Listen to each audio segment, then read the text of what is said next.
This is Brother Ron, and welcome to We All Be News Radio and TV, the news-free Dixie for the 21st century.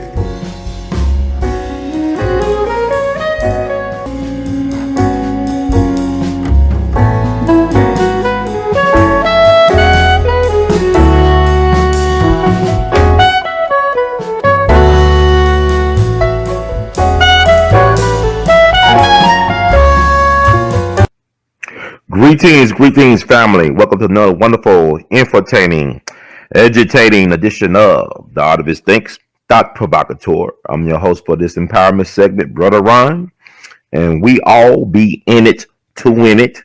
News-free Dixie for the 21st century. I hope y'all are enjoying yourselves as we wind down this year, 2020. Just had happy Thanksgiving. Like Dr. Randy Short would say, happy thanks stealing or happy misgivings. Actually, I really like the holiday spirit and cheer. This year has been pretty unusual due to the COVID pandemic, scandemic, epidemic, pandemic, whatever you want to call it. Been really an interesting time to be alive. Is anything but boring. If you are bored, then you are not really alive, because 2020 is anything but boring, very unpredictable. And I want to thank everybody out there, all the ladies and gents, scholars and laymen, boys and girls, to the wokish and the sleepish, to the people and the sheeple. This is your brother, Brother Ron, also known as R2C2H2, the artivist, coming with another wonderful edition of The Artivist Thinks, as I said before. But sometimes you got repetition is a form of learning. I know people said the definition of insanity is repeating the same thing over and over and expecting a different result. Really, that's repetition. It's called learning. That's repetition. Repetition is important. We try to learn and graphs, graphing with your hands, concepts, ideas, philosophy with your mind. So I pride myself on being a person who loves to heighten the contradictions, as they say, and to get the people to think for themselves, to research for themselves. Nobody should be held as a supreme oracle, not even I, because I can misspeak, I can mislead, I can misdirect, and not because I'm trying to do with intent, but out of ignorance, because I don't know everything. It's like to paraphrase President Harry Truman, who did not go to college, by the way. Harry Truman only had a high school diploma. And so it's interesting, but he said, the only thing new is the history that you don't know. Once again, the President Harry Truman, to paraphrase him, the only thing new is the history that you don't know. And people say, well, Ron, why are you always talking about history? You talk about politics, you always talk about history. Because history is never history. The past is never past. To echo a paraphrase from William Faulkner, a native Mississippian, the past is never past. So we are constantly living our history out. We are all living history. So this is what I want to talk about, because like I said, this is my platform. This is the We All Be platform. It's also the people's platform. And, I don't have no problem with criticisms or anything of that nature. Without critics or criticism, you won't have any success. It's important to be open to learning from everyone and everything, anytime and anywhere. So I am thankful. First and foremost, I want to thank, not first and foremost, but I wanted to say before I dive deep into the subject matter, I want to thank everybody who's been supporting with your thoughts and prayers and positivity, and also with your donations to the We All Be movement, because knowledge is the currency of the universe, but also I'm a human being. I have bills to pay, all that good stuff. Actually, it's been an interesting holiday for me, a time of much reflection and whatnot, because I actually, Wednesday night before the day of Thanksgiving, My phone got ran over on one of the busiest streets in Memphis. I actually phone fell out the car. I had my Bluetooth headset on because I heard when I lost the connection because it started beeping and beeping. Then all of a sudden it stopped beeping. So I had to turn around, park the car, walk up and down one of the busy streets in all of Memphis in nighttime with no really aid, light, whatever, and found the phone, but unfortunately it was ran over by several cars. So I'm waiting to get it replaced. So I'm without a smartphone, without an iPhone right now. So over a holiday. So if you've been trying to reach out to me, texts and phone calls and whatnot, I'm not receiving them at the moment, but hopefully that will be rectified sometime next month, which will be this upcoming week. So keep me in your thoughts and prayer. But I want to thank everybody who's been donating, because your donations mean a lot. If you see me producing podcasts or shows or doing things that is empowering the people, I want to thank the folks who have believed in the mission, in my God work, for keeping this going, because you are pivotal. Because y'all don't understand or understand the power of you reaching out to me via text message or a phone call, leaving a voice message, or sending me an email, or give me a shout out on social media. Let me know that I'm on the right path. So I want to thank all the folks who have been reaching out to me recently, who've been listening for years. I had no idea, but thank you all for encouraging me, and know that the marathon continues and that the best is yet to come. So I want to talk about history. We're talking a lot about Black relationships, the Black family, Black people, Black women, Black men, Black males, Black females.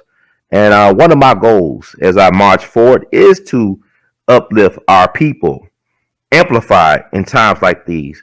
I want us to really acknowledge true unsung heroes and sheroes, race men and race women who have paid it forward, but whose sacrifices and contributions are not always well known by the people that they worked or served. You must love Black people in order to serve Black people, because a lot of us have a lot of self-hate, a lot of so-called toxicity.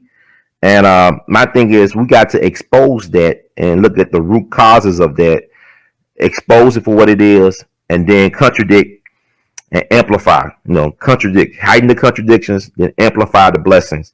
So this is part of my mission, and I'm not interested in getting everybody to understand that, or I don't need my truth to be validated by your ignorance. So I'm not interested in being a fan favorite, never have been a fan favorite or favorite, excuse me, but rather I do pride myself on being a people's champ. So what I want to talk about is a phenomenal Black woman who should be recognized more by our people, because I'm looking around. I'm all about the red pill life. I'm about that red pill life. It is what it is. A lot of y'all is about that blue pill world, but if we could get more of y'all to take the purple pill, I think we might have a fighting chance in this all, because I've been looking at, and let it be known that nobody has been declared the official winner of the 2020 presidential selection. Once again, nobody has been declared the official winner of the 2020 presidential selection. It's still up in the air. Donald Trump has not conceded anything, who is actually the current sworn-in president. He's the actual president at this moment as I speak. Donald Trump has not conceded. Votes are being recounted. Things are being contested. And the U.S. Supreme Court will have the final say. It looks like, maybe. We still got the electoral college coming up on December 14th, 2020. But, anything can happen between now, as I do this, wrapping up the end of November, and December 14th. Like I said, 2020 is anything but boring or predictable at this moment. So, so this is why it's important to have a counter narrative that will help you heighten the contradictions, and understanding that CNN, Fox News, MSNBC, Associated Press, Reuters, they don't have the power to call this election. They just have the power to shape the narrative, to create perceptions and illusions. And like what Brother Malcolm X said, the media is the most powerful entity on the planet, because it influences us, I say influences. It influences and controls the minds of the masses. It controls what people view as reality. And you got, they say, 7 billion people on the planet. So, not counting for multiple personality disorders and schizophrenia, whatever, you got 7 billion different versions of this so-called reality. And where we intersect and all this other stuff is another interesting thing dealing with this matrix. But I want to talk about what Baba Dick Gregory, he always used to tell me, that mighty righteous ancestor used to tell him. By the way, shout out to his love of his life, sister Lillian Gregory. She's still with us. She just celebrated her life affirmation day on November 24th.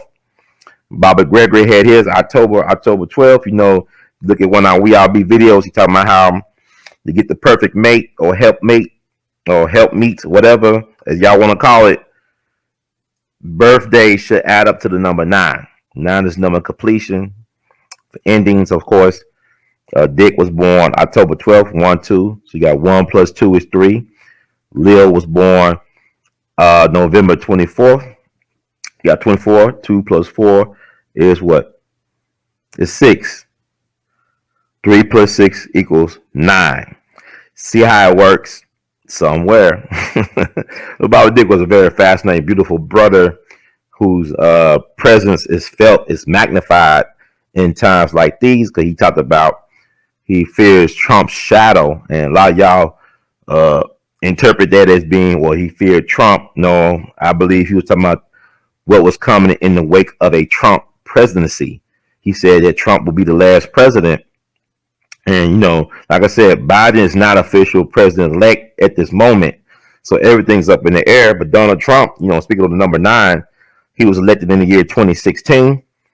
You add up that year, it equals to 9. He is the 45th president. 4 plus 5 is 9. You see how it works. So I'm not going to get too deep in that today, but let's throw that out there. There's a lot of interesting things going on in the world. But I want to talk about what Dick said. He used to tell me all the time. He used to say all the time, that 2 of the most powerful forces in American history is the black church and the black woman. The black woman, very powerful. You know, people, it's interesting, like, you know, when we critique black women on my platform, it's fascinating. Some of my longtime black women listeners, you know, will reach out to me, DMs, phone calls, whatever. We discuss certain things. It's interesting, you know. People assume that, oh man, you going too hard on the sisters and all that stuff, and you're not going hard on the brothers. I think I'm very fair and balanced. I invite people to come on the show to share their point of view. I'm not interested in telling people how to think or how to express themselves. I pride myself on respecting the First Amendment, and also let it be known I have disclaimers that we don't represent the views, that the views of our guests or even me or even I are not representative of the views of the platform. The platform has no views. This is a platform that is used to amplify free thinking, critical thought, different narratives, counter narratives, things of that nature. So this is what this platform is. The platform is not, you know, interested in supporting any view. This is a platform to help to get the word out there about these different views, these diversity of views. So this is why I use what I do. And I pride myself on being part of this great narrative when it comes to black media excellence. I'm in Memphis, so Memphis plays a pivotal role in the history of black media. You know, the great A.L.L, they're currently trying to raise funds, like $250,000 to build A.L.L statue in Memphis on Beale Street, near where her newspaper office used to be operating at First Baptist on Beale. First Beale Baptist, I think. Her newspaper office used to be there. As you can recall, if you are A.L fans, I call her A.L Fine. You know, she's like my Black History Dream Girls. She was ran out the South for telling the truth about slavery, not slavery, but lynchings and white terrorism. The real root cause of that. She was brave. She was maybe by 5'2" or 5'1", but she was known for carrying 2 pistols at all times on her person. But what really got her ran out the South for was exposing the truth about the nature of lynchings and whatnot, and how, you know, a lot of people know that a lot of people who were lynched were businessmen. You know, we talked about the Wilmington Race Massacre or Insurrection of 1898 on this platform, and that was all about, you know, putting black folks in their place, keeping black folks from obtaining political and economic power. Because if you got control of your politics and economics, you can be self-determined. You can help control your future and of your present. You can control the narrative. You control the resources. You can control your destiny. So when black folks gets a little taste of that, we always get a little taste and they always taking it back. So she was very prominent in exposing the truth about those lynchings in order to keep us in our so-called places, because she lost a friend, Thomas Moss. She was the godmother to his daughter in the infamous 1892 People's Grocery lynchings, or lynching at the curb, or lynchings at the curb. So Thomas Moss and two of his business associates were lynched, was kidnapped from jail and lynched before a captive white media.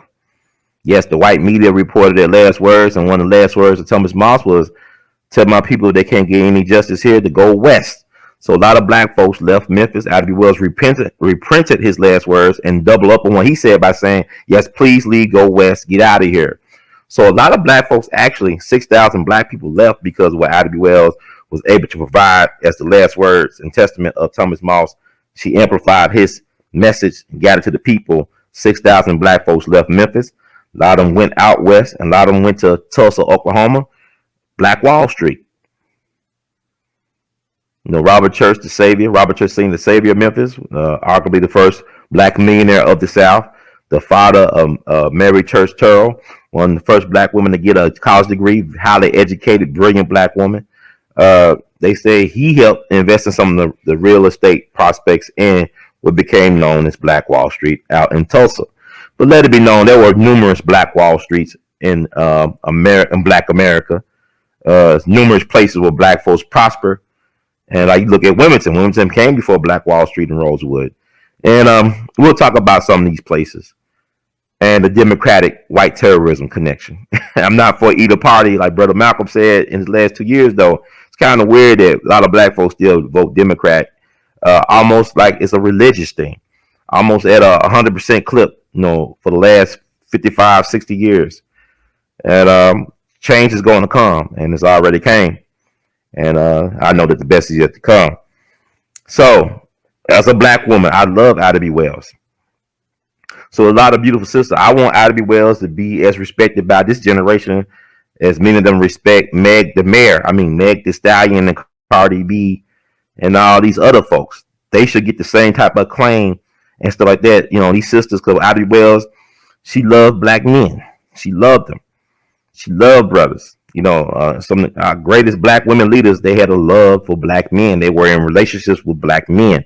Fannie Lou Hamer, she was in a relationship with a brother who held her down. Think about Mary Church Terrell. She was married to Robert Terrell. This guy was Harvard Law educated, was a black judge out in D.C.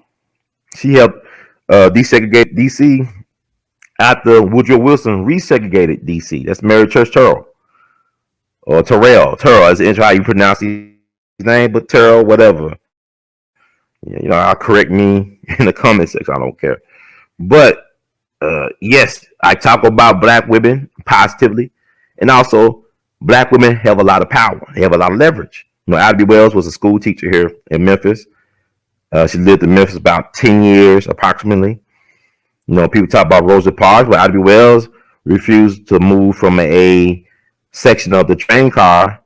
She won her case in court, was awarded a $400 settlement, then it was overturned in Tennessee Supreme Court. They overturned the ruling. This is like this happened in 1885, so this is basically like it's happened around 1884, 1885.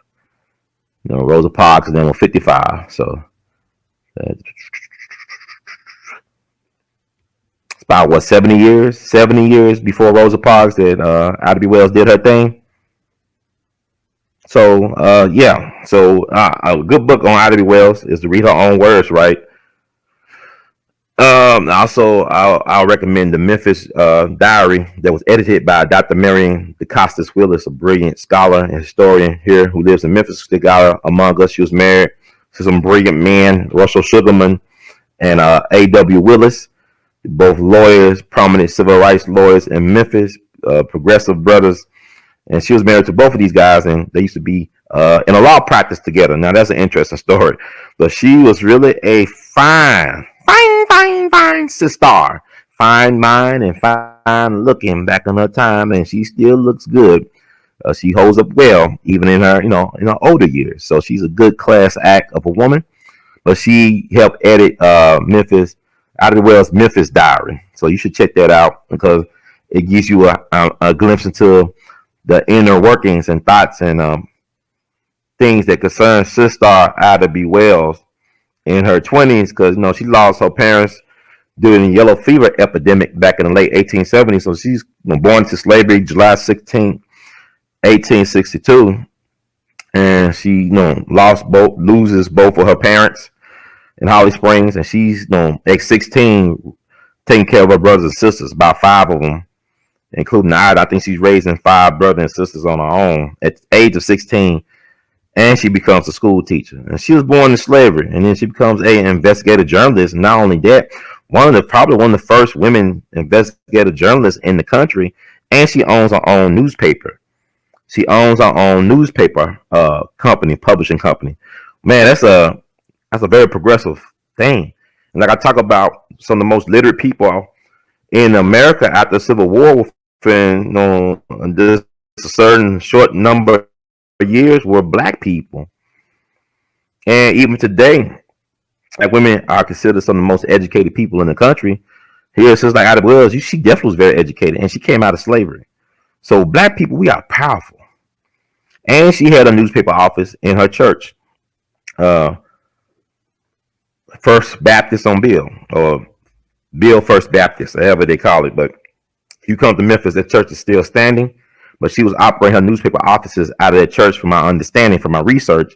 And like, it goes back to what Bobby D. Gregory once again said: two of the most powerful forces in American history, the black woman and the black church. And Ida B. Wells shows that powerful relationship and how it affects the culture and the narrative by her pioneering crusading work, because she basically led a lynching crusade by herself for years, a one-woman movement. She took that across the pond over to Europe. I mean, this is one black woman doing all this awareness about what they were doing to black people in America. She also advocated the Second Amendment. She believed in arming yourselves as black people. Like, to paraphrase her, a Winchester rifle should have a place of honor in every black home. So she believed in self-defense. She believed in freedom of speech. So, I know y'all talking about Cardi B, all them talking about WAP and all this stuff, and they express themselves and they being vulgar and all this. They unladylike behavior, very aggressive, maybe some type of masculine confusion of gender roles. Because should it be Meg the Mayor and not Meg the Stallion? I'm just curious. Like, a mare is a female horse, a stallion is a male horse. So I mean, it gets down to that. People say, well, people trying to tell me, how the brothers say she's so thick and all that. What they say about the brothers then? They call a woman a feminine creature, something masculine, a stallion. It goes back with Dick Gregory talking about how black women are the only women on the planet that is okay to call, I got a strong black woman, or she's a strong black woman. What's wrong with being a feminine black woman? Being, feminine lady, a little bit of vulnerability. I'm not necessarily fragile, but to call your woman strong and to call your car beautiful. You call your car beautiful and you call your woman strong. It's like what Dick talked about also, the beauty salon, the beauty shop. You go to get beautified, made up, illusions, deception. So I don't want, I'm talking about Ida Wells. I'm probably talking about another black woman of renown, and I'm gonna get to that. But I think what's bringing this out for me is all this talk and celebration about this Kamala Harris character, this make-believe black woman. Y'all want to think she's black, but she's Asian American one minute, she's Hindu Brahmin this minute, and I'm gonna tell you, she showed her true colors because she's trying to get 500,000 of her closest relatives over here across the pond to America to be the replacement for black people. What black folks got to understand, and at this time right now, when you vote Democrat, you voting for your replacements, whether it be machines or people. When you vote Democrat as a black American, as a foundational black American, as an American descendant of slaves, as a black indigenous American, you are voting for your replacements. There is nothing that they are giving us that is to our benefit and speaks to our leverage as so-called indigenous black people. You understand? So y'all celebrating Kamala, comparing her to Ruby Bridges, comparing her to Rosa Parks. She's not on those levels. So what she have done is take advantage of black people to lift herself up to the close to the this heartbeat away from the most powerful office in the world, from the most powerful position in the world. Joe Biden look like, like one of them ghosts that visited Scrooge on Christmas Eve. He don't look all well right now. It's weird to me that a person so uninspiring, so uncharismatic, whose oratory skills are in question right now in this age. Very like, how you say this guy got more votes than anybody in the history of the selection, which is a falsehood. And it's funny how people are willing to believe this based on their emotional dislike of Agent Orange, as y'all call him. Agent Cheeto, President Cheeto. I don't know. I don't have a problem with Trump. He has not done the type of damage to black people as a Joe Biden has done with his crime bills and other things. I mean, Joe Biden is a neo-Dixiecrat. He's been trained by the original Dixiecrats. He's the son of Eastland, the political son of Eastland, Thurman, Byrd, Wallace, Faubus. The list goes on and on. He was their political protege, their fruit from their trees. So, no, I don't have any issues. And y'all can do your own research. Take a look. It's all online. But yeah, they're trying to build a statue. Hopefully, that will get done by next year. They're trying to raise $250,000 right now for the statue of Ida B. Wells on Beale Street near First Bill Baptist, or First Baptist on Bill, whatever they call it, the church. She worked at a newspaper office, and you got to remind, she was blessed to be out of town when they destroyed the newspaper office, and because of the truth she was revealing in her newspaper. So she, left the South. She was ran out the South. She was ran out the education, on the miseducation system by black people, because she dared to say that black teachers and students should be treated with the same respect as the white teachers and students, that black teachers should get the same pay as white teachers. And they ran out the school system. The black folks did, and then the white folks ran out the South. So yeah, I'm definitely going to support that initiative, and we'll talk more about the Ida B. Wells statue. And I even have some people who are key in raising awareness and monies for that statue on the We All Be platform very soon. But I just want to encourage everybody out there to amplify your voices right now while you still can practice and exercise the Second Amendment, because we are living in interesting times.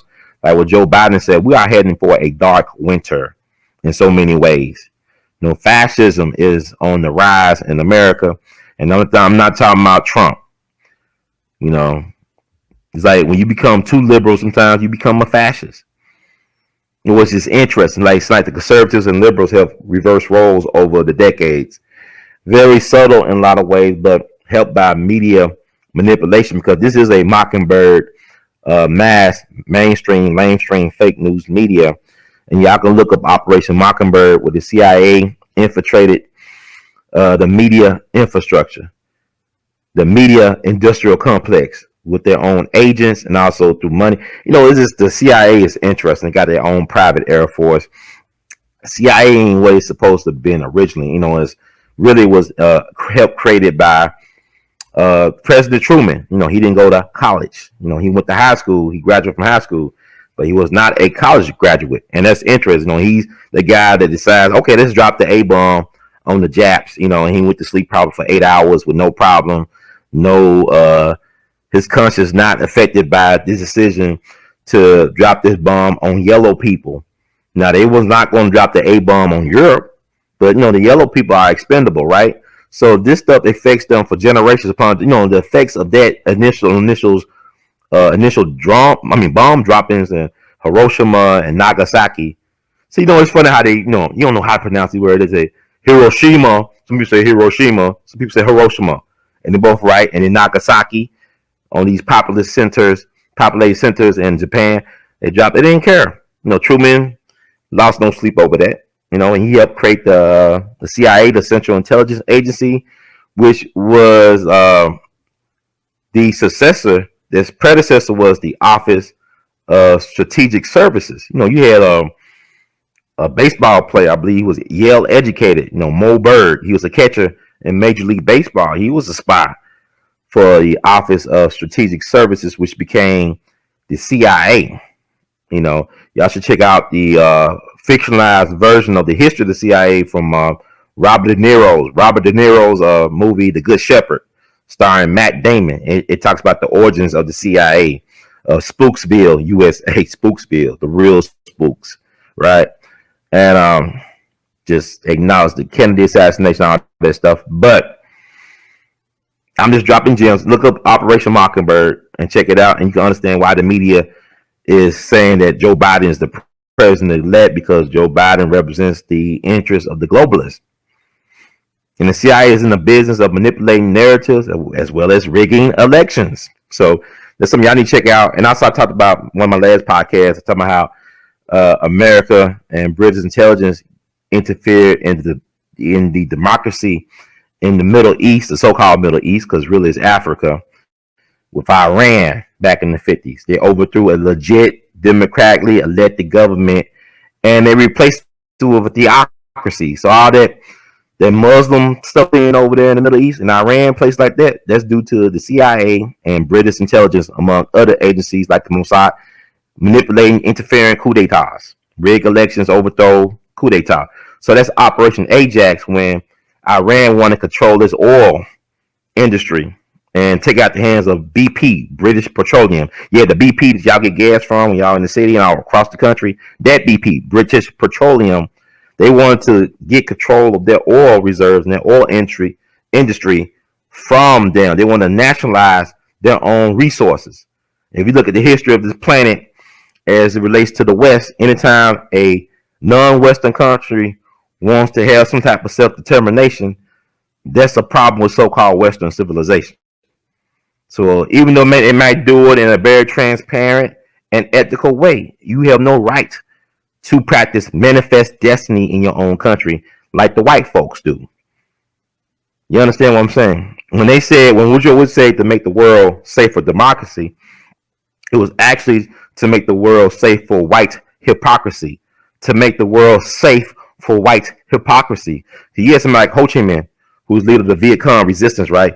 He tried to meet with Woodrow Wilson during the Paris Peace Accords, I believe, just back in the 1919, right? After World War I, he was trying to have an audience with Woodrow Wilson because he admired America. The Vietnam Declaration of Independence was based off the American Declaration of Independence. Ho Chi Minh used to come over to America, just listen to Marcus Garvey. Yet that Marcus Mosiah Garvey, speak in Harlem and other places.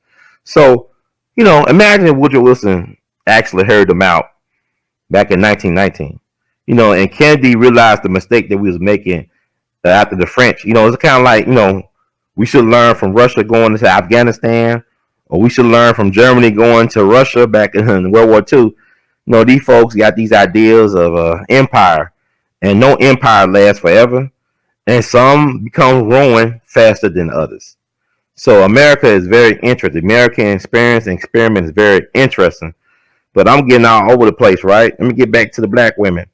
I want to talk about a black woman in particular, Eunice Carter. Eunice Carter. Remember that name? I talked about Sister Carter in one of my latest podcasts from Sunday, right? Y'all enjoy. I think it's the one where Trump is JFK, and also the ones I did, Brothers Gonna Work It Out.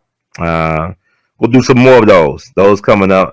My thing is, I want to connect with brothers across the diaspora or across the country and see what's going on in their neck of the woods and talk about it. I don't believe in anything being taboo. People say, well, we should talk about certain things. I mean, why not? There's no such thing as privacy. You can't even talk on your cell phone or watch your laptop. They watching you. NSA, Patriot Act, all them. Even when you talk to TV, your TV watching you. Somebody's watching me.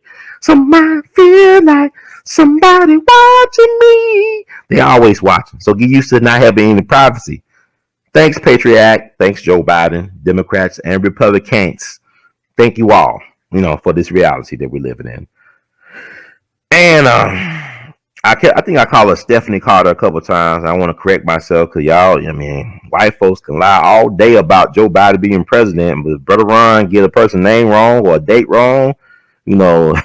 Like I said, what's his name? Martin Scorsese made a movie Irishman. He got people death dates wrong and everything. That man had a $200 million budget, from my understanding.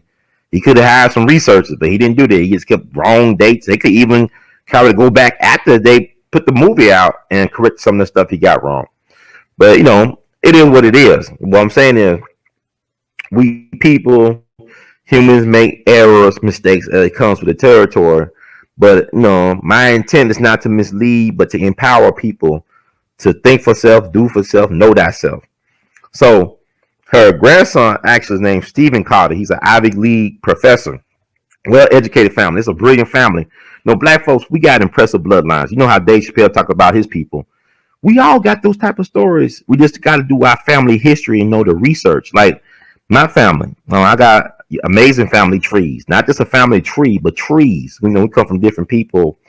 You know, it's not just the famous relatives, like, you know, old school. It's cool to be related to Curtis Mayfield or Sister Rosetta Tharpe or, you know, Marvin Gaye or, you know, all them people. But I love the fact in my ancestors, I could name the names of ancestors that fought in the American Revolutionary War, in the Civil War, World War II, of course. Both of my grandfathers, Drew Brees, eat your heart out, man. Both my grandfathers fought in World War II too. You know, World War One, like I said, Civil War. So it is good to know this information to understand that we are here for a reason. Nobody's here by mistake. Whoever's here right now, you be listening to the words that come out of my mouth. You here for a reason, and you listening to these words for a reason. Be the family historian that you need to be, so your kids can know that you stand on the shoulders of giants. You know, they don't have to be famous, all this stuff. Just know who your ancestors are and the price they pay, and know that the sacrifices that they made were bigger than just so-called voting in rigged elections. Our ancestors did not die just to vote in rigged elections. They died for liberation, self-determination. They died for their dreams. They died because they chose to fight, and they were willing to accept the fate, of death. The fight, liberation. What Patrick Henry say? Give me liberty or give me death. You know, fight for what you want, and be willing to not only just live but also die for it. So this is what you should learn from our ancestors, our righteous ancestors. So that's very important. But I want to talk about Eunice Carter, because a grandson, Stephen Carter, like I said, Ivy League professor. I believe he's a professor at Yale University, also a prolific writer. And I'm definitely going to plan to reach out to him. He wrote a great biography on his amazing grandmother called Invisible. It's a long time, but basically talk about how she took down the most powerful mob boss in America, one of the most powerful criminal masterminds in American history. That's Charles Lucky Luciano. This is a black woman who came up with the blueprint to take down the most powerful gangster in America at that time, back in the 1930s during the Great Depression. And her grandson wrote a book about her amazing life, but she's not a household name like she should be. And on We All Be, we're going to talk about her because we want y'all to make sure she's a household name in black households. We want to make sure that y'all know about her, because I don't want y'all to be uplifting Kamala Harris when she made her career putting down black folks and putting black folks in prison, and not even acknowledging being so-called black only when it's convenient for her to be black. But I want to talk about sisters who are lawyers who actually did great things for black folks and try to help uplift the race. I mean, look, Eunice Carter was a prosecutor on a DA under Thomas Dewey. Yeah, that Thomas Dewey, who almost was killed by Dutch Schultz, who put Lucky Luciano in jail because of the work that Eunice Carter did and give him the foundation. His biggest victory, which helped him get to the governor's mansion in New York and helped him become a two-time Republican nominee for president back in 1944 and 48. You know, there's a famous photo of Harry Truman holding up a newspaper saying Dewey defeats Truman, but Truman ended up winning. Now, if you think about what's going on with the Democrats now and all this other stuff with this misselection so far of 2020. Maybe they rigged the election for Truman, and maybe Dewey really did win. I don't know. Dewey did have that mustache thing going on. I think people prefer a clear cut president during that time. Truman didn't have no mustache, no beard or goatee, but Dewey wore that. He wore that mustache. Maybe if he ran back in the 1900s, the early 1900s, like William Howard Taft and Franklin Roosevelt, William Howard Taft had to be the last president to wear facial hair. And he was vice president under Roosevelt, but they split the Republican ticket so they could bring in the Federal Reserve and Internal Revenue Service. And I talked about that a couple of times on some of these podcasts. But yeah, she helped secure his major victory when he's able to become governor of New York State. Thomas Dewey actually went to law school, Columbia Law School, with Paul Robeson.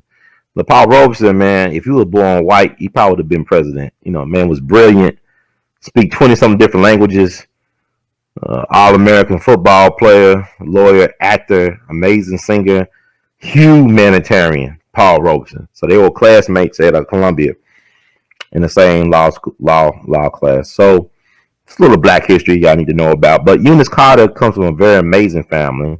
Not only is her grandson very accomplished professor and novelist or writer, but you look at her mom and all that stuff, and I'll read some stuff about Sister Eunice Carter. And I know I'm just like, man, it took you all this time to talk about this sister. Well, just freestyling. And then I'm just like, Ida Wells and Eunice Carter. I'll label it like that when I edit. So, got a lot on my mind. I'm just glad people out here speak of their minds. I want to encourage all you brothers and sisters, especially ones who be calling me and talking to me for hours on the phone. Why don't you share that with the people? Because everybody has a right to exist, as far as I'm concerned. And you should want your voice to be heard. Because it's too many tools out here, too many chances for you, opportunities for us to have to get our voices heard, to go silent at a time like this. You want to hear your silent, because silent is to be silent right now is to be complicit, is to be consenting of the madness that is happening all around, the bread and circuses. And I'm going to read Eunice Roberta Hunton Carter, born July 16th, 1899. Now, Ida Wells, born July 16th, 1862. What is it about that date? They both cancers. So what is it about July 16th that these powerful black women are born? They do amazing life work, crusaders for justice. They ain't anything but quiet. Both born July 16th, Ida Wells and Eunice Carter. But she was an American lawyer. She was one of New York's first female African-American lawyers and one of the first prosecutors of color in the United States. She was active in the Pan-African Congress and in United Nations committees to advance the status of women in the world. She led a massive prostitution racketeering investigation, building a case and strategy that allowed New York District Attorney Thomas Dewey to successfully charge mafioso kingpin Charles Lucky Luciano with compulsory prostitution. So that's who she is, right? That's what they say. There's a little amazing little summary of her in a paragraph. This woman had a very profound life, but let's look at who her peoples be, right? Her family, who her mama and daddy be. Well, Carter was born in Atlanta in 1899, the daughter of William Alphaeus Hunton Sr., founder of the Black division of the YMCA. That's the Young Men's Christian Association. YMCA. That's a data. Data was a trailblazer. And Addie Waits Hunton, a social worker. Both were college educated. Think about it. It's back in the late 19th century. Both college educated. Dave Chappelle talking about how well educated his people were on both sides of the family, right? So education is a hallmark of black excellence, right? So what is the problem about being smart? To be smart is to be white. Not to be smart is to be smart, So we got to teach that type of stuff, right? So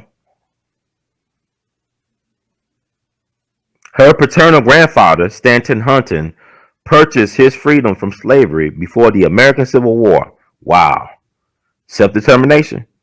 Her brother, W. Alphaeus Hunton Jr., was an author, academic, and activist noted for his involvement with the Council on African Affairs and promotion of Pan-African identity.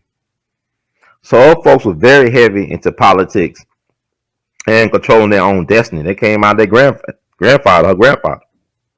He brought this freedom before the Civil War.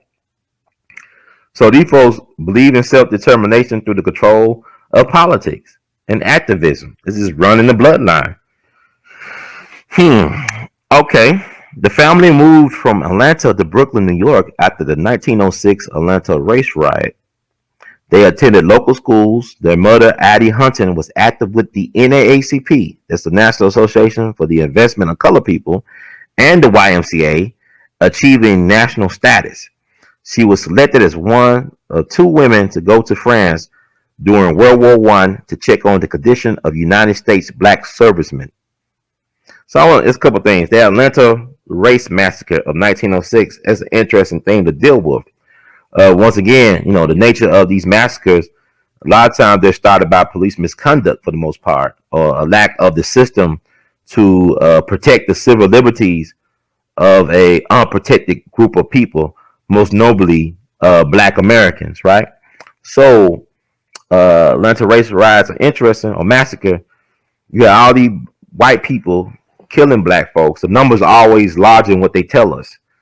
And for a long time, the state of Georgia and the city of Atlanta would not acknowledge what happened in Atlanta back in, I want to say, September of 1906. But on the centennial, they did acknowledge it, and now it's taught in the schools, supposedly. They teach the Atlanta race massacre of 1906 in the schools. And that's something maybe needs to be a separate podcast about. Because you had black folks, once again, thriving black people, very successful black. You had a dude named Alonzo Herndon who owned several barbershops, and he catered to a high-class white clientele. Said some of the most powerful white men in the state of Georgia patronizing his barbershops. Right, this guy was wealthy, a black man who I believe was a former slave, and also he started the Atlanta Life Mutual Insurance Company, something like that. Atlanta Life Insurance Company. And I think it still exists to this day, because his only son, actually ended up succeeding his father in the business, because Alonzo Herndon died in 1927. So his son made it to a multi-million dollar business. And Alonzo Herndon's home in Atlanta is a historical landmark. So next time I go to Atlanta, I'm going to have to check out his home and pay my respects. But like in Wilmington, you have successful black folks own businesses, had some little political clout, and they were ran out of town. A lot of them were killed. You even had a situation, we had black folks trying to arm themselves, 250 armed black people. They were dispersed or arrested by the police. Dr. W.E.B. Du Bois was a professor down in Atlanta at the college down there. He was actually strapped and armed. That W.E.B. Du Bois, that one. He was strapped up too. They was ready to go to war for self-defense purposes. But it's a thing about Negroes with guns, right? So y'all should check out the Atlanta race massacre. So it ran her family not only out of Georgia, not only out of Atlanta, but also Georgia. They had to run our way up north, right, to escape that madness. And also, this her mom was one or two women, both black women, went to France during World War I to check on the condition of United States black servicemen. So now I researched and did a book on James Reese Europe, the band leader of the Harlem Hellfighters Jazz Band, from the 369th Regiment, formerly the New York National Guard 15th Regiment, that was disowned by the United States, by the American Expeditionary Forces. They were disowned by their own government. These are black doughboys. They call them doughboys, American soldiers that went over in World War I. But these black soldiers, these black American citizens, were disowned by their own government, and they were adopted by the French, and arguably became the most decorated fighting unit from the so-called American Expeditionary Forces. They was highly decorated, brilliant, under fire. James Reese Europe was not only a music pioneer. He started one of the first important black musician unions in the country, the Clef Club Musician Union, back in 1905. But also, he was credited being the first black man to lead troops into battle during World War One. And he basically brought jazz to Europe. His last name was Europe. He was from Mobile, Alabama, but raised in Washington, D.C. Was a big fan and promoter of W.C. Handy's music, and fan of the man and of his music. So he popularized actually jazz overseas. And he survived the war only to be killed by his drummer on stage. You think about these versus battles, right? With Jeezy and Gucci Mane, and people getting on Gucci Mane thinking Jeezy's the better man. I'm a fan of both their music, but didn't Gucci survive a home invasion slash hit on his life, allegedly originating from Jeezy's camp? And yet y'all praising Jeezy and y'all say, oh, Gucci's overreacting? No, I don't think so. But that's just neither here or there. But you got, there's nothing new. 1919, at a concert in Boston at Mechanics Hall, James Rich Europe is stabbed by one of his drummers in the neck. He bleeds to death. Dies at the age of 39. That's the same age of Malcolm X and Dr. King, and was the first black person to be given a public funeral in New York City's history. And he's buried in Arlington Cemetery. This is James Rich Europe. World War One, and I'm bringing all that up to say that when I was researching James Rich Europe, I heard about a situation. The reason why they was, the Eunice Carter mom was summoned over there, among other people, including Emmett Scott, who was the personal assistant to Booker T. Washington and Tuskegee. He was also sent, among other people, to investigate rumors of how black soldiers were being treated during World War One. And this is nothing unusual. I read about rumors that saying that the American Red Cross nurses were allowing black soldiers to die of their wounds and infections. They were not even trying to treat the black soldier who was dying for their freedoms with the respect that they deserve. So I heard about things that said the American Red Cross allegedly were allowing these black soldiers to die. That's why one of the reasons why Eunice Carter mom was over there to see what was going on. So better run. Is that outrageous? Not necessarily so. You had a person like Charles Hamilton Houston, very brilliant Charles Hamilton Houston, dean of Howard Law, Howard University Law School, the Jegna of Thurgood Marshall. He was almost lynched in France in full uniform. He was an officer, almost lynched by white American doughboys because the women prefer the black soldiers over the white boys. This is what this rumor about monkey tails, right?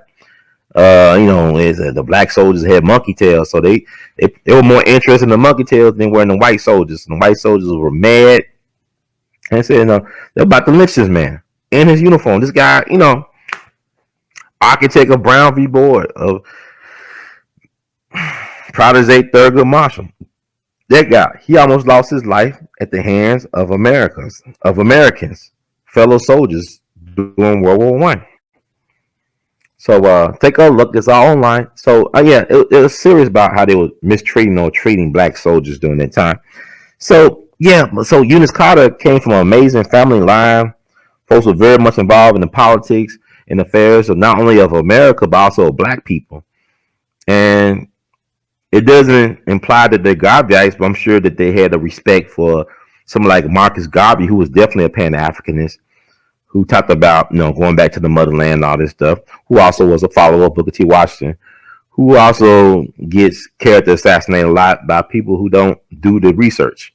But anyway, so Eunice graduated from Smith College in Northampton, Massachusetts, receiving a bachelor's and a master's degree. After a brief time as a social worker, she decided to study law. She became the first black woman to receive a law degree from Fordham University in New York City.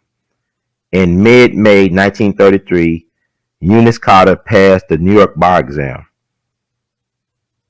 So it said, Carter soon established a career in both law and international politics. In 1935, Carter became the first black woman assistant district attorney in the state of New York. As assistant DA, she determined that mafia boss Lucky Luciano must be involved in prostitution. Carter then put together a massive prostitution racketeering case that eventually implicated Luciano. She convinced New York District Attorney Thomas Dewey, her boss, to personally prosecute the case. Luciano was convicted and served 10 years and then was deported. The conviction, was described by Luciano biographer Tim Newark as a landmark in legal history, as it was the first against a major organized crime figure for anything other than tax evasion. The case generated national fame for Dewey, which he rode to the election as the governor of New York. He also made two unsuccessful runs for the White House, one against President Harry Truman.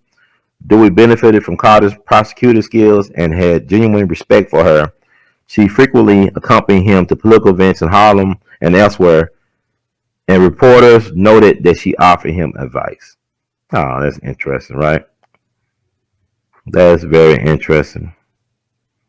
Active in the Pan-African Congress in the 1920s, Carter later became active in the United Nations, serving on committees that advocated, improving the status of women. In addition to her work for the UN, she also served on the executive committee of the International Council of Women, an organization with representatives from 37 countries. See, why is this woman not talked about in black households? She should be a household name. There should be movies already made about this woman. But she was a real hidden figure. Like, her accomplishments were not really celebrated during her lifetime because they gave the white man all the credit, right? Her boss, Thomas Dewey, who really rode her coattails to, or whatever, high heels, whatever, to political success. And let me read something else to show you how brilliant her strategy was in bringing down Luciano, the blueprint. Because Lucky Luciano, like I talk about, he was captured right in Hot Springs, Arkansas. And I told y'all that Hot Springs, Arkansas was a paradise, was a gangsters paradise, right? All the people from Al Capone, Meyer Lansky, all them people used to come to Hot Springs, Arkansas to vacation. But that's where they caught Lucky Luciano when he was on the lam. They caught him down in Hot Springs. And also the person who ran Hot Springs for decades was a guy I call known as Oni Madden. Oni Madden ran it, known as Killer. Now, he was an Irishman from England. I know when y'all pointed out, y'all do, but whatever. At least I'm glad y'all researched it and posted it. Yeah, he was an Englishman or Irishman, from England. But he grew up in New York, right? He was used to run the Cotton Club. Now, what people don't know is that before it became the Cotton Club, it used to be called the Deluxe Club, I believe. And it used to be owned by Jack Johnson. Yeah, that's Jack Johnson, first black heavyweight champion of the world. So Jack Johnson owned what became known eventually as the Cotton Club. I guess they made him an offer he couldn't refuse. I don't know. I wasn't there. But, yes, Oni Madden, the Killer. Yeah, the Irishman, right? Oni Madden, yeah. So he ran Hot Springs. But, yeah, it caught Lucky. But let me show you how detailed and thorough this sister was in terms of her contribution to Thomas Dewey landing a big fish like Lucky Luciano. And also another thing people got to understand, the reason why Lucky Luciano was able to get out in 10 years because he worked with the government, with the U.S. Navy, to keep the docks safe in New York, to keep it from being sabotaged by the Nazis back in the 40s. So he's able to work a deal with the government because, the sentence he got, for white slavery charges, he had one of the largest, prostitution rings in New York and New Jersey at the time. They was able to connect him to running one of the largest, prostitution rings in American history, New Jersey, New York. And it was because this black woman doing her due diligence and flipping prostitutes and other people to spill the beans on the operation. But Lucky was sentenced to anywhere between 30 to 50 years in prison. So he was sentenced to 30 to 50 years in prison. And the irony of it all is that, he stopped Dutch Schultz, the Dutchman, Dutch Schultz, that movie Hoodlum. It's a great movie, very entertaining, holds up today. Not historically accurate in a lot of ways, but it's Hollywood, what you expect. But it isn't, it shows Thomas Dewey being on the take. I don't know he really was on the take. He was about cleaning up corruption. That's why he took on Lucky Luciano and even Wall Street sometimes. But Lucky was sentenced to 30 to 50 years. He made a deal with the government. After World War II, they released him. They deported him to Italy. Now, my Uncle Frenchie, James French, who founded and owns the Charleston Chronicle, which is, from my understanding, the oldest black-owned newspaper in the state of South Carolina. He said when he was in the Navy, he actually had a spaghetti dinner with Lucky Luciano in Naples. And my uncle is probably the most interesting man in the world. He's 94 years young, and I hope he can stay around as long as he wants. He's an interesting guy. I had a chance to meet him on his 87th birthday of all birthdays, but wishing him well, to him and the family. But he told me that he actually has spaghetti dinner with Lucky Luciano in Naples, Italy, and that he just happy to have dinner with some Americans to hear about what's going on stateside. So I know Lucky Luciano's dead. You can't say yeah or nay, but hey, Uncle Frenchie, interesting dude. But and I say my Uncle Frenchie also, he's from Kansas City, Kansas. So he actually grew up with Charlie Parker and Ed Dwight, the first black astronaut candidate for NASA. So, and also a celebrated sculptor. Now he does amazing sculptures. This is Ed Dwight. So he actually grew up with my uncle and my paternal grandmother out in Kansas City, Kansas, and Missouri. So yeah, I want to read my more description what she actually provided in terms of Dewey and capturing Lucky Luciano. I think it's very important to give her propers. Y'all should get the biography written by her grandson on her life called Invisible. It's worth checking out. And like I said, so much I want to do. I'm gonna be honest with y'all, I'd be overwhelmed with all the stuff that come through me and stuff. I want to share so much with you all, but I'm only one person. So it's very encouraging when y'all send me, a lot of love and support and positive vibrations keep me going a little bit. Because so much I want to do. Like I'm sure like a lot of you all. But I just want to break down the amazing support she gave to Thomas Dewey in apprehending Lucky Luciano. And read some. Dewey's legal team turned their attention to Lucky Luciano. Assistant DA Eunice Carter oversaw investigations into the prostitution racketeering. She raided 80 houses of prostitution in the New York City area and arrested hundreds of prostitutes and madams. Carter had developed trust with many of these women, and through her coaching, many of the arrested prostitutes, some of whom told of being beaten and abused by mafia thugs, were willing to testify to avoid prison time. 3 implicated Luciano as controller of organized prostitution in the New York, New Jersey area, one of the largest prostitution rings in American history. Carter's investigation was the first to link Luciano to a crime. Dewey prosecuted the case, and in the greatest victory of his legal career, he won the conviction of Luciano for the prostitution racket with a sentence of 30 to 50 years on June 18, 1936. Wow. So really, Dewey owed his biggest political victory or legal victory to a black woman. Now imagine if she was white and male. She could have been mayor of New York, governor, even run for president, because Dewey ended up becoming governor of New York and ended up running for president twice, unsuccessful. But imagine if this woman, this black woman, who grandfather purchased his freedom, her mama and daddy and them, all them amazing contributions and stuff, credit to their race, true race men and women. Imagine if she was a white man. The notoriety she would have gotten. Think about this. They would have named airports after her. She have statues in schools and stuff named after her, bridges and all type parks. There's nothing really to honor this amazing woman for what she did for America. I mean, she put her life on the line. You understand what I'm saying? Her life was on the line. She was the brains behind the operation, but she don't get barely a footnote. I mean, she got a biography from her grandson, of course, and that speaks of itself, his success. I mean, very accomplished family. But she should be a household name. Y'all, a lot of us come on Kamala Harris. Kamala made her career putting black folks behind prison bars on death row, withholding evidence, locking up mothers whose children were delinquents from school. She made her career exploiting, undermining, destroying the black family. This woman came from a very strong black family that survived slavery, race massacres, to make these amazing contributions to the world.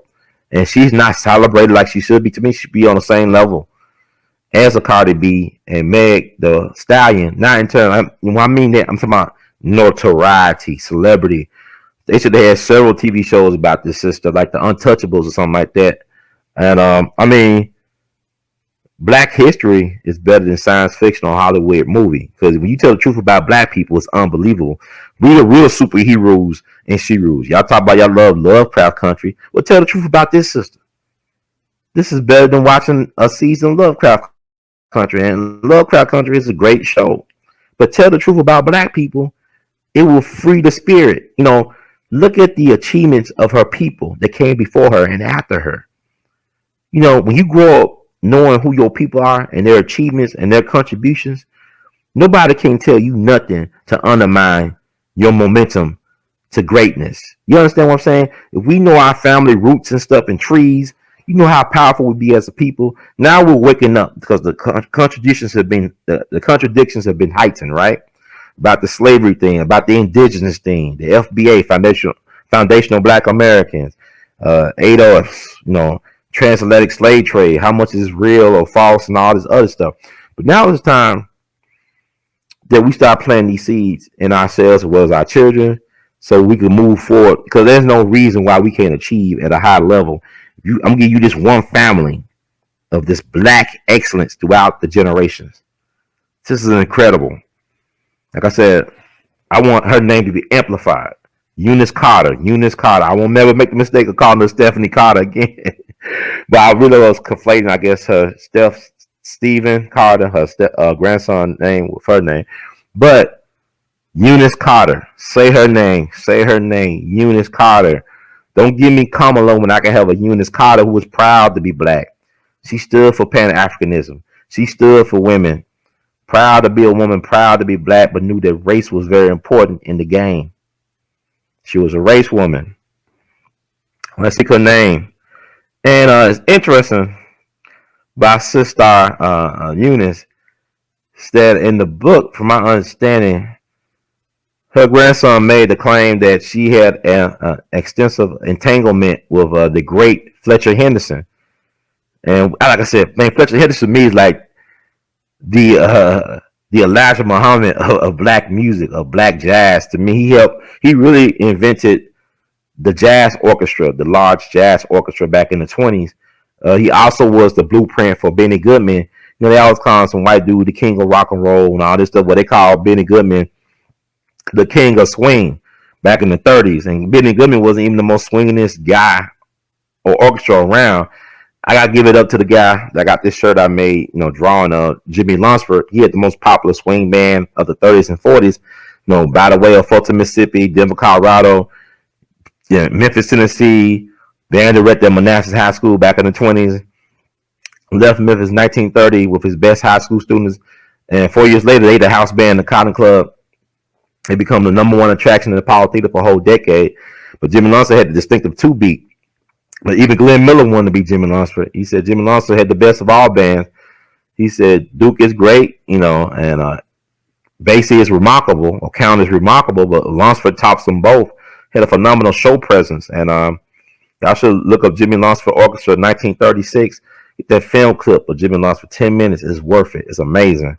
Like his presentation, his show was made for TV, but he died so young and under questionable circumstances. But we'll be honoring Jimmy Lunsford virtually this year, and y'all look out for the Jimmy Lunsford Jamboree Festival virtual edition for 2020 coming up in mid-December. So, like I said, I got so much I want to share with you all. Everything I do ain't gonna go viral, but I want to be amplified. And I want the things that I do.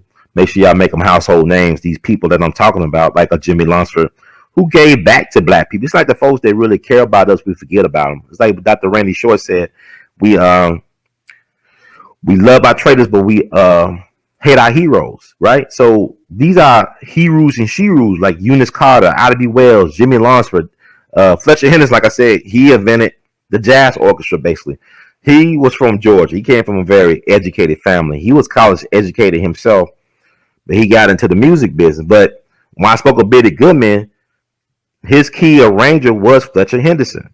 The stuff that Fletcher Henderson pioneered in the 20s, he allowed Benny Goodman to access in the 30s to create his sound. So really, That's the secret recipe. Black people. We the secret recipe to American culture. Black people. So, with that said, she allegedly had a long-standing entanglement with the great Fletcher Henderson, which is interesting, right? So it is what it is. But so, with that said, you got a little spice. So why is she not a household name? Where's the movie on Eunice Carter? And don't get please don't let Lena Waithe or Casey Lemons, who else did? Don't let anybody associated with the Harriet movie or with Queen and Slim touch this project because, like I said, she was into black men. Her husband was a black man. Matter of fact, I believe her husband was one of the first black dentists in New York. This is Eunice Carter. Eunice Carter, her husband was one of the first black dentists in New York, I think. I mean, let me make sure I get it right. Real. So I hope y'all enjoying this show. Hunton married Leslie Carter Sr., who was one of the first African American dentists in New York. They lived for many years in Harlem, Manhattan.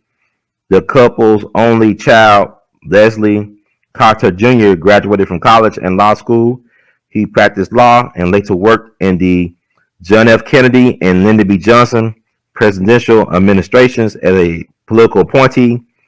Leslie Carter Jr. had 5 children, one of whom is author and Yale law professor Stephen L. Carter, who published a biography in 2018 about Eunice Carter entitled Invisible, the forgotten story of the black woman lawyer who took down America's most powerful mobster.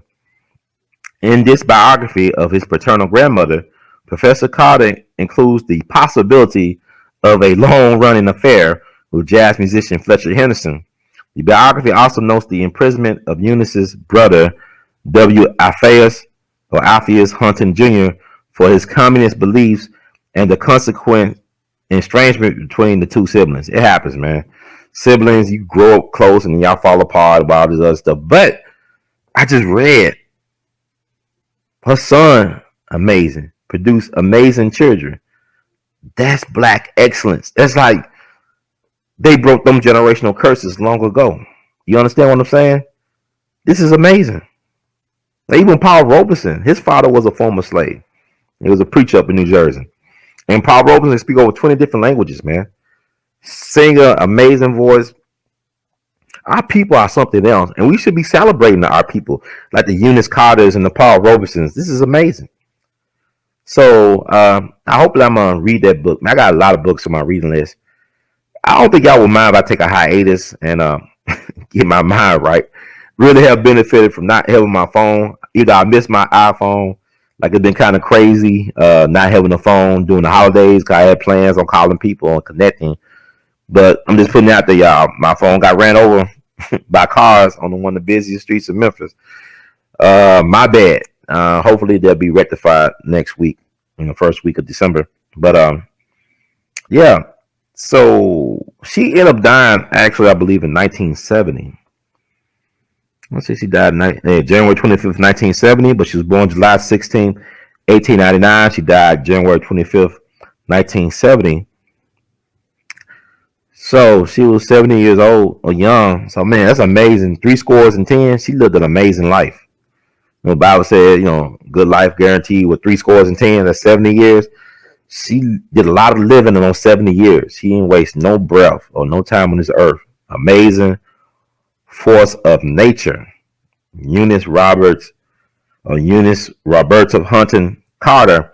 And I first heard about Eunice Carter, really, I guess, I don't know if I first heard about, but I really paid attention to her when I went to the Las Vegas Organized Crime Museum in Las Vegas.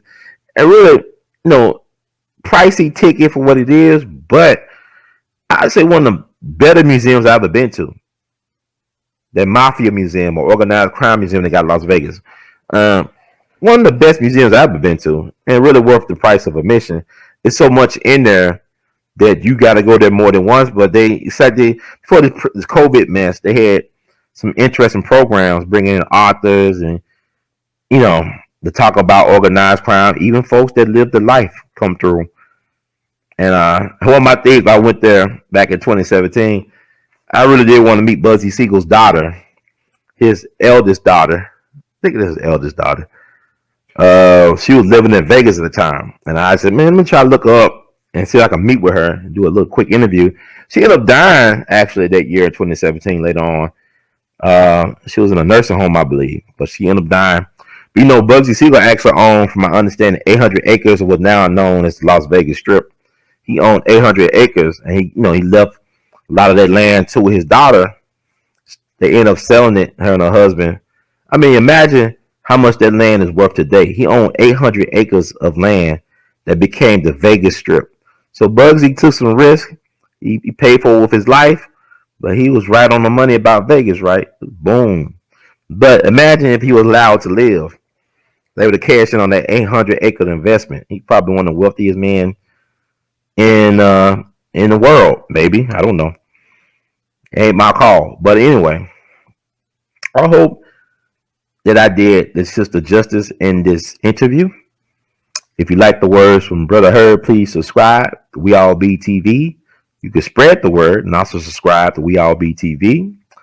You want to support this God work, this ministry. You could donate. You got the Cash App, $R2C2H2. That's the Cash App, $R2C2H2. You could do a PayPal or Google Pay.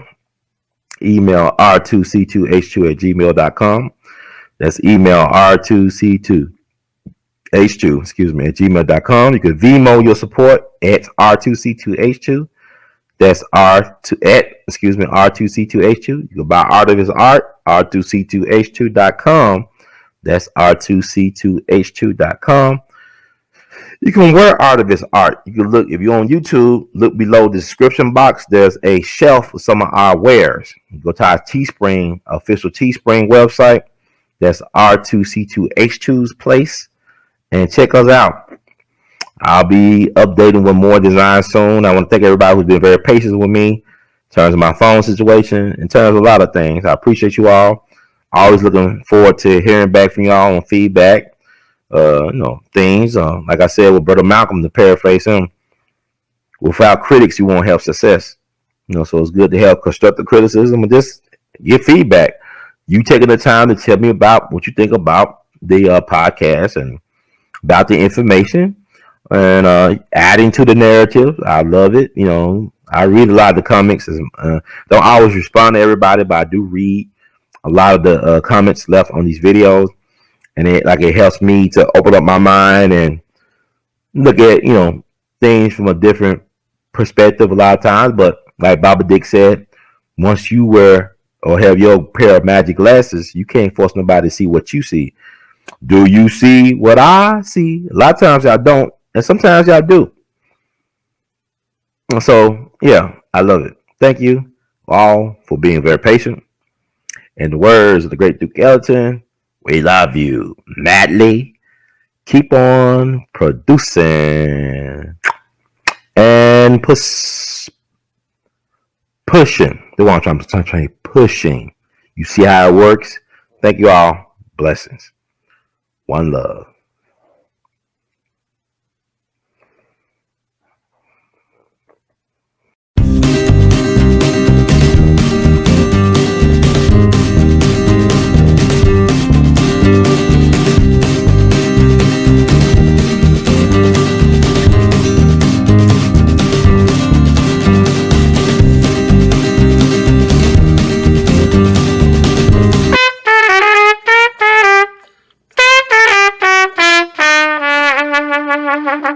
Hey everybody, this is Brother Ron.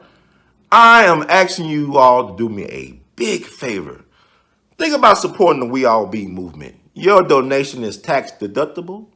The We All Be Group Incorporated is a recognized 501c3. And I'm just asking you all because I want to keep on bringing y'all quality work through the way that I know how to do best. And I'm going to sing my praises and toot my horn. A lot of y'all were not hip to Dick Gregory until Brother Ron brought him on the We All Be platform, until that jingle review we did. Y'all seen another side of Judge Joe Brown, and Judge Joe Brown's message has been amplified. But it was We All Be that brought Judge Joe Brown to y'all back in 2014. and so many others. And we cover so many things. So help us out so we can help you all. Peace.